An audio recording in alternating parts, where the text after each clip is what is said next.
विद्यालय है हमारा किशनगंज दरभंगा में खुल रहा है, तो आप लोग उसका लाभ उठाइए और आप लोग उसका लाभ उठाइए। बाहर रह के पढ़ने से पढ़ाई के साथ साथ बच्चे और भी बहुत सीखते हैं। एक पूरा बहुआयामी विकास होता है बच्चों का, तो हम लोग कोशिश करेंगे कि आप लोग को प्राथमिकता में मिले, उसमें सर से हम लोग बात भी करेंगे उसके लिए, तो आप लोग ज़्यादा से ज़्यादा उसमें रुचि लेके उसके लिए आवेदन करें और अपने घर में लोगों को बताएं इसके बारे में।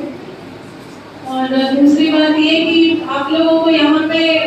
सर के द्वारा अलग से रिक्वेस्ट किया गया कि एक बार बच्चियों को भी आप लोग संबोधित करें,